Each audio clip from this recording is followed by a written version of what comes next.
Tuwing Enero ay ginaganap ang translasyon ng itim na Nazareno at tinatawag itong Walk of Faith, kung saan napakaraming mga debotong mga Pilipino ang naniniwala na pag nahawakan nila ang itim na Nazareno sa panahon ng translasyon ay sila ay magkakaroon ng kagalingan sa kanilang mga sakit na nararamdaman, at ito ang pinakasikat na imahe dito sa ating bansa. Ngunit ano nga ba ang pumabalot na misteryo sa itim na Nazareno na ito? Ito ba talaga ang itsura ng ating Panginoong Jesus? Ito ba si Jesus, ang Son of God? O ito ba si Nimrod, the Sun God? Atin itong pag-usapan, mga kaibigan.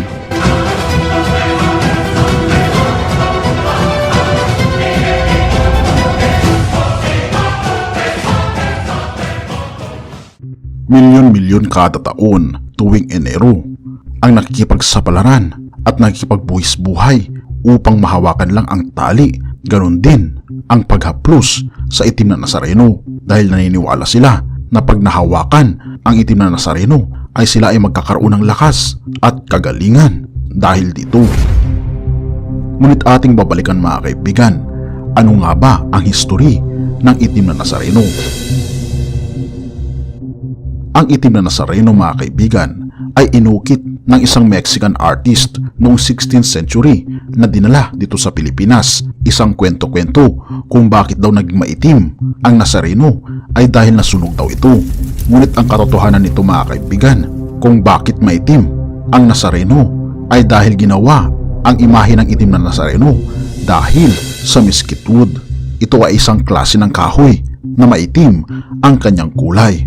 Ngunit base sa banal na kasulatan at base na rin sa history, saan ba nanggaling ang patungkol sa mga imahe na sinasamba sa loob ng iglesia? Ito ay nagsimula sa lugar ng Babylon.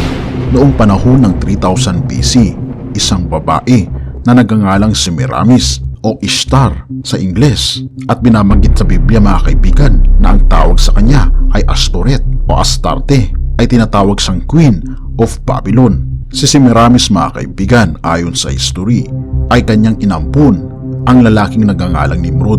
Si Nimrod, mga kaibigan, ay galing sa descendant ni Adan, ang great-grandson ni Noah, sa linya ng anak ni Noah na si Ham. Siya, mga kaibigan, ay anak ni Cush at siya rin ang leader, mga kaibigan, na nagpatayo ng Tower of Babel. Dahil nung pagkatapos ng baha ay naniniwala si Nimrod na baka magkaroon ulit ng baha at lilipulin ng Panginoon ang buong mundo sa pamamagitan ng tubig ulit. Ngunit ipinangako ng Panginoon sa Genesis na hindi nalilipulin ng ating Panginoon ang mundo sa pamamagitan ng baha, at ito'y kanyang ipinangako sa kanyang covenant kay Noah, dahil sa huling kapanahunan ay lilipulin ng Panginoon ang mundo hindi sa pamamagitan ng tubig kundi sa pamamagitan ng apoy. At balik tayo sa ating topiko, mga kaibigan. Si Nimrod, mga kaibigan, ay naging asawa niya ang kanyang nanay na si Semiramis, at sa pagkamatay ni Nimrod, nabuntis itong si Semiramis at kanyang ipinalabas sa buong mundo na ang kanyang ikinabubuntis ay galing kay Nimrod, na siya daw ay nag-incarnate at binuntis siya, at si Semiramis ay nagkaroon ng anak na tinatawag na Tammuz. At kung ating makikita, mga kaibigan, sila ang orihinal na mother and child, at dito na ipanganak ang relihiyon na tinatawag na pagano. Ang pagano, mga kaibigan, ay hindi naniniwala sa Diyos, kundi sila ay naniniwala na si Semiramis ang moon god, habang si Nimrod naman, mga kaibigan, ay ang sun god, at si Tammuz ay anak ng sun god. Hindi ba't parang meron siyang paghahambing sa ating panahon ngayon? Kung ating makikita, mga kaibigan, ang Diyos ng mga pagano, ang buwan at ang araw, at ito ay na-adapt sa napakaraming mga bansa sa mga ancient world, katulad na lamang ng Babylonia, Medo-Persia, Grecian Empire, at kabilang na rin dito ang Roman Empire. Dahil orihinal naman, mga kaibigan, binabanggit kasi sa banal na kasulatan na isa sa mga 10 utos ng Diyos na kanyang ibinigay at ibinahagi sa bayan ng Israel ay ang pangalawang utos na binabanggit sa Exodus 20 verse 4 to 6 na sinasabi dito, huwag kang gagawa para sa iyo ng larawang inanyuan o ng kawangis man ng anumang anyong nasa itaas sa langit o nang nasa ibaba sa lupa o nang nasa tubig sa ilalim ng lupa. Huwag mong yuyukuran sila o paglingkuran man sila, sapagkat akong Panginoon mong Diyos ay Diyos na mapanibughuin, na aking dinadalaw ang katampalasanan ng mga magulang sa mga anak hanggang sa 3 at 4 na salin ng lahi ng mga napupuot sa akin, at pinagpapakitaan ko ng kaawaan ang libu-libong umiibig sa akin at tumutupad ng aking mga utos. Oo mga kaibigan, binabanggit sa banal na kasulatan na pinili ng ating Panginoong Diyos ang bayan ng Israel bilang kanyang bayan noong unang panahon, dahil ang buong mundo noon ay sumasamba na sa sun god at tinatawag silang mga pagano at hindi sila naniniwala sa totoong Diyos. Pagkalipas ng mga ilang mga panahon ay dumating si Jesus sa ating mundo sa pamamagitan ng kanyang kapanganakan sa Birheng si Maria.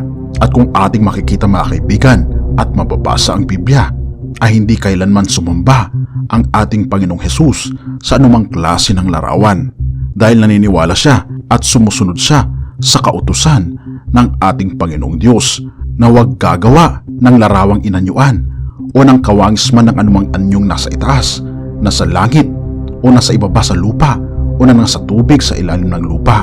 Lalong-lalong higit ay huwag silang yuyukuran. Kung ating mapapansin mga kaibigan, ibinanganak si Jesus Christ bilang isang karpentero at kailanman ay hindi siya gumawa ng imahe ng katulad ng mga anghel sa langit o katulad ng itsura ng kanyang amang nasa langit, dahil ito ay nasa kautusan ng Diyos. Namuhay si Jesus sang-ayon sa kalooban at kautusan ng kanyang amang nasa langit. Ngunit pagkalipas ng panahon, ng maraming panahon mga kaibigan, sa panahon na si Jesus ay umakyat na sa langit, habang ang kanyang mga disipulo ay nagpatuloy sa kanilang pananampalataya sa ating Panginoong Diyos, at sumapit ang panahon ni Constantine, isang emperor ng Roma, na kung saan siya ay dating pagano at kanyang pinapraktis ang pag-worship sa sun god na Diyos ng mga pagano. Hindi kasi naniniwala si Constantine patungkol sa totoong Diyos, at dahil siya ang leader mga kaibigan sa imperyo ng Roma, ay gumawa siya ng kaparaanan upang pagsamahin ang turo ng mga Kristiyano at turo ng mga pagano, at kanyang binuo ang tinatawag na Roman Catholic Church. Ito ang pinagsamang pagano at Kristiyano. Binabanggit pa dito mga kaibigan sa Catholic Cardinal John Henry Newman, Development of Christian Doctrine, page 372, we are told by Eusebius that Constantine, in order to recommend the new religion to the heathens or to the pagans mga kaibigan, transferred into it all the outward ornaments to which they had become accustomed in their own religion, the use of temples, those dedicated to particular saints, incense, candles, holy water, processions, the ring in marriage, turning to the east, images at a later date, all are of pagan origin and sanctified by their adoption into the church. At kung ating makita mga kaibigan, napakalinaw na ito ay kagagawan ni Constantine, na kanyang pinag-asawa ang turo sa Biblia at ang turo ng pagano, na ang mga Diyos sa pagano ay kanyang itinransfer sa loob ng iglesia, at iniba niya lang ang mga pangalan, katulad na lamang ni Saint Peter na dating Diyos ng mga pagano na tinatawag na Jupiter. Si Venus naman ay tinatawag na Mary, habang ang mga iba pa ay galing sa Diyos-Diyosan ng mga pagano. At maging ang nakikita nating Jesus Christ mga kaibigan na imahe ay hindi talaga yan ang imahe ng ating Panginoong Jesus, dahil ayon sa mga Bible scholars, ang totoong itsura ng ating Panginoong Jesus ay medyo pabilog ang kanyang mukha, katulad din ng mga sinaunang Hudyo.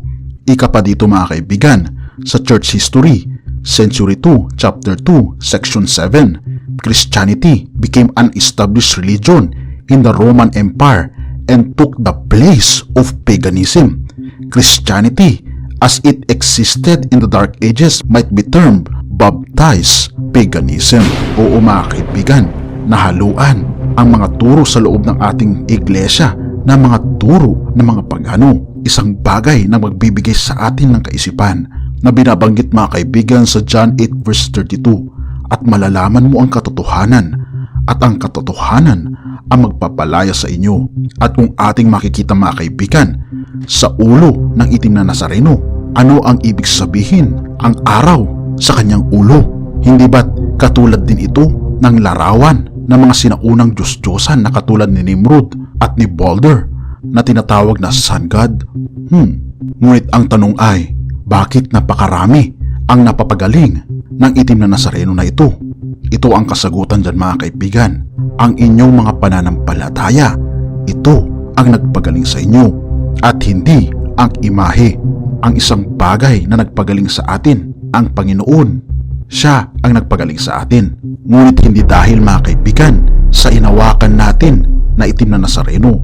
Dahil binabanggit sa Salmo 115 verse 5 to 7, may bibig sila ngunit hindi nakakapagsalita, may mga mata ngunit hindi nakakakita, may mga tainga ngunit hindi nakakarinig, may ilong ngunit hindi nakakaamoy, may mga kamay ngunit hindi nakakahawak, may mga paa ngunit hindi nakakalakad, at kahit munting tinig ay wala kang marinig. Ito ang rebulto mga kaibigan. Wala silang kapangyarihan, at hindi rin ito ini-encourage sa banal na kasulatan, dahil ito ay paglabag sa kautusan ng ating Panginoon. Ang mga Diyos-Diyosan na binabanggit sa banal na kasulatan, ang ating Panginoon is a jealous God. Nais niya kasi na lahat ng ating mga problema ay isanggunin natin sa Kanya, hindi sa pamamagitan ng mga medium na mga rebulto na ito. Dahil gusto ng ating Panginoon na magkaroon tayo ng direct na koneksyon sa Kanya, ang tunay na Diyos, ang buhay na Diyos, ang Diyos na tunay na umiibig sa iyo. Kaya naman mga kaibigan, lumapit tayo sa totoong Diyos, ang Diyos na makapangyarihan, ang Diyos na maibigin, at ang Diyos na gustong makasama ka magpakailanman. Purihin ang Diyos, at salamat kaibigan sa iyong panonood.